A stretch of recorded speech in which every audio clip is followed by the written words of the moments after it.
Hey guys, what's going on? This is Dylan. You're watching another movie review from ScarJ96. And what better way to start off the evening with a good zombie movie called 28 Days Later.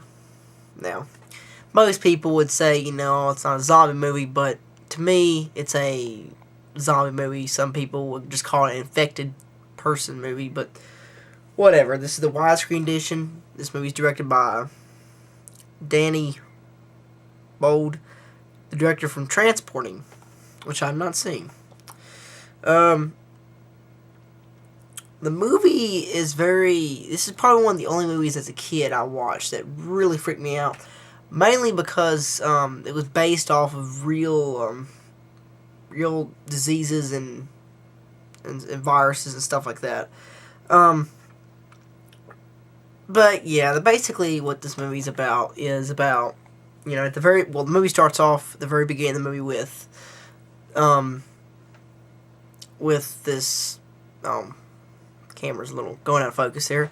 But anyway, the movie starts off with this, facility, this facility has these monkeys in cages, and they're doing experiments on them, and apparently they're infected, these monkeys are infected with the rage virus, and I think it's an animal rights group or whatever who comes out and lets them out, and the doctor tells them, no, don't do that, because if you get bit, you get infected, and then we have to kill you. But of course they don't listen, and then one of the people lets one of the monkeys out of the cages, ends up biting somebody, and then boom, one of them's infected. And then and then chaos ensues from there, but then the screen kind of just goes black, and then it just says 28 days later. And that's when really the movie starts, with the character Jim. And Jim, his character starts off in a hospital. He wakes up in a hospital from a coma. I think he was in an accident, and apparently I guess he was just left behind when they evacuated London. But he wakes up in this abandoned hospital, and he goes around London looking for people, and it looks like everyone just got up and left. And the movie is very eerie, and there are some shots in this movie that are really just weird and eerie, because it's just emptiness, because you expect on this, there's a scene where they're driving on this big highway, and you would think there'd be a lot of vehicles there, and there's no vehicles except for their one car driving. Which they're in the car with the other characters, which I'll mention here in a minute. But yeah, he ends up walking through London, and then he runs into two other characters, which is Selena and Mark. And then they meet up with other characters such as Frank, and I think there was a little girl. I don't know, I can't really remember, but anyway. And they're basically, their mission is to, what the hell? It's on my computer. But they're basically trying to get out of London because it's nothing but a wasteland. But yeah, the movie is very creepy, and the main reason why this movie is very creepy to begin with is because of its score. The score in this movie is probably some of those freakiest piece of music. The score in it really sets you the mood. The music really approaches the movie in a beautiful way. Which is really weird, but it works, and that's, I don't know, it's really weird. But there's a song in this movie called An Ending, and when they play that song, it really is the main theme song to this movie and the sequel 28 Weeks Later.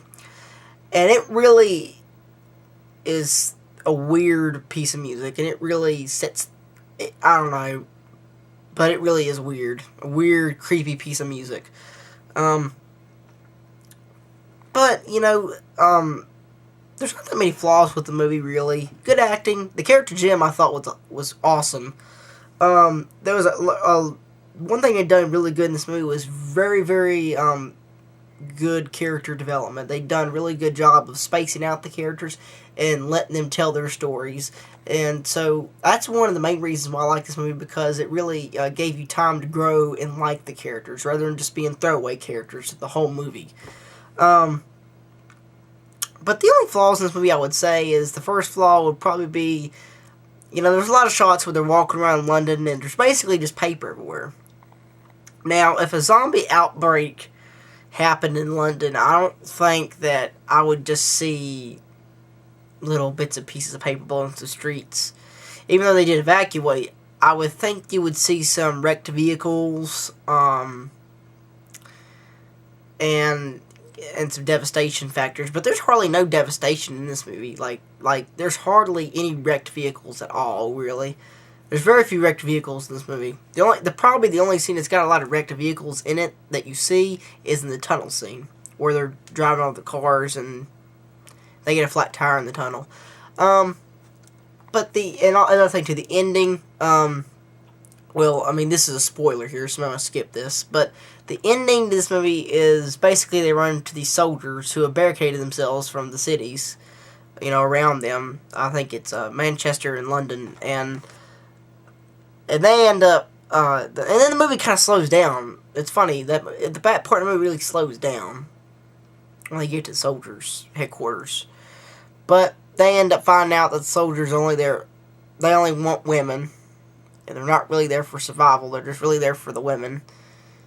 And they try to leave, and they make them stay, and they ends up trying to kill Jim. So yeah, the ending is not the best in the world, but I would recommend everybody checking this movie out if you're a zombie movie fan or just a horror fan in general.